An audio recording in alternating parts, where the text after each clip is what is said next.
Hello, I'm Chris.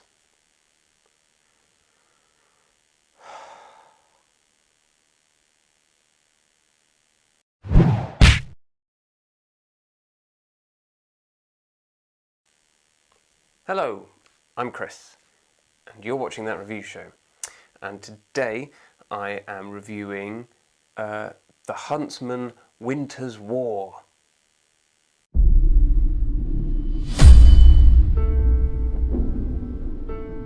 You will train. You will become my elite. You will become my huntsman. If it's the Snow White tale you're looking for, discover the story that came before. Mirror, mirror on the wall, who is the fairest of them all? Oh my god, are films not allowed to be light-hearted entertainment anymore?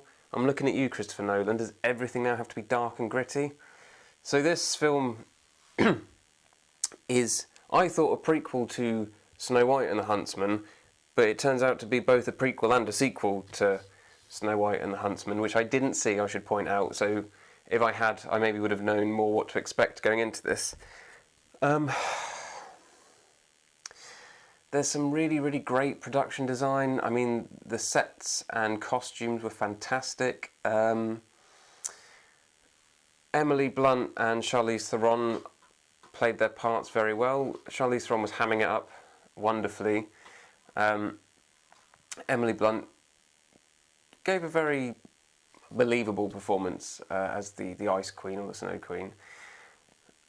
Unfortunately, our two lead actors, I don't know why they decided to make them Scottish, but Chris Hemsworth's Scottish accent bordered on the incoherent at times. He sort of seemed to forget there were consonants in the English language and just kind of mumble vowels at you. I spent the whole film looking at the female lead and thinking, she looks an awful lot like Jessica Chastain, but that can't be Jessica Chastain because Jessica Chastain's a good actress.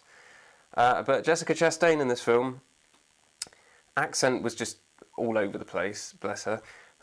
And she had the charisma of a plank of wood. I mean, that was sort of to do with the story to a point. Didn't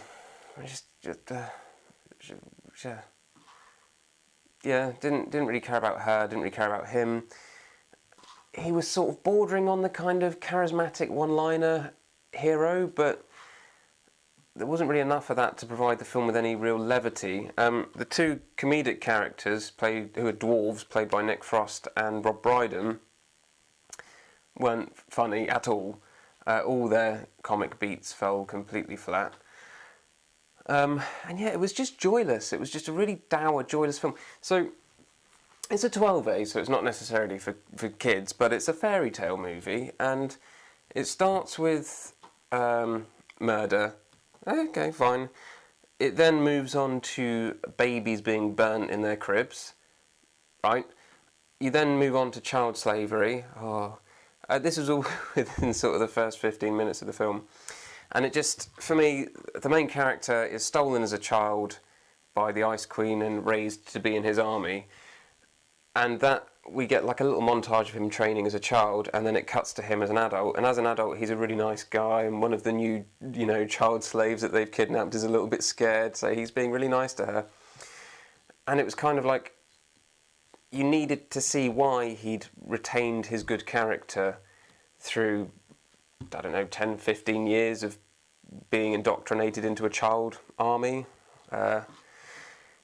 It just didn't really ring true. I just thought, well, how is he still a nice guy? There should have been a scene where he killed someone or chose not to kill someone because he has this moment of kind of moral recognition. He realises what terrible things he's doing, but instead it was just kind of like he'd been bumbling along all this time, a really nice guy, but still murdering people on behalf of the Ice Queen. And then one day he was just like, do you know what? I kind of fancy Jessica Chastain, so I think I'll be out of here.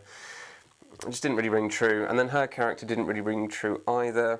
The film, just very predictable. Every kind of twist I saw coming a mile away.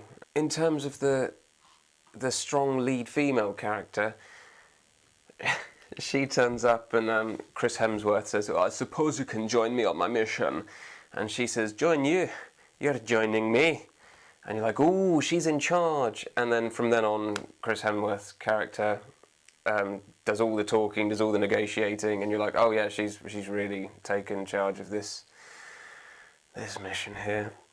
A lot of the set pieces would sort of daft. There's a scene where he's infiltrating the enemy base, and he climbs up the side of a mountain. He's climbing and climbing and climbing, and then he jumps off onto one of the roofs, and he's falling down, and he falls onto another roof, and then there's a amusing shot of two of his friends inside the castle, and you hear him kind of on the roof above them, and they both look up, and then he falls off that roof and lands on another roof, and finally comes to a halt, and you're like, so after all that climbing, he's now lower down in the castle than his mates who just walked in. Oh, that's just the worst plan ever. Brilliant.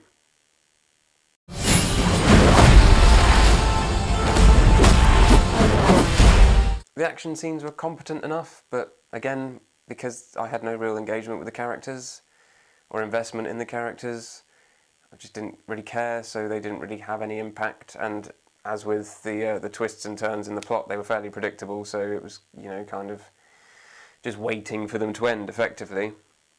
Overall, it looked fantastic, but at the end of the day, the script and the story were just not really up to much, and it was just not fun. It was not a fairy tale, and I'm sure if you've watched enough of our reviews, you know that I don't always want a happy ending. I'm happy for films to not be light-hearted and joyful, but it's Snow White.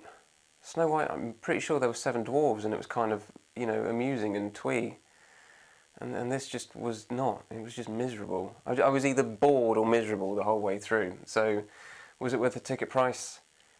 No, stay away.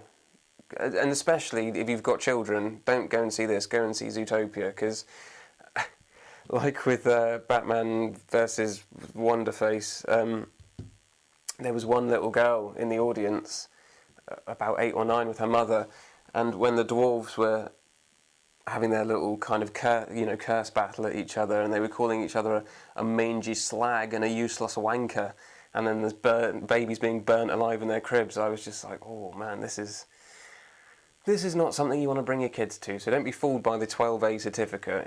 It's not a kids' film. So yeah, don't go see it. Is it worth the ticket price? No.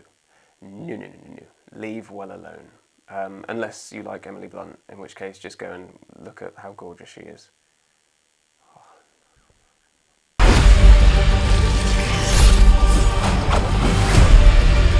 The game's not finished. I'm stronger than all of you, little sister. Shall we find out? Kneel before me, and then I'll tear your heart out.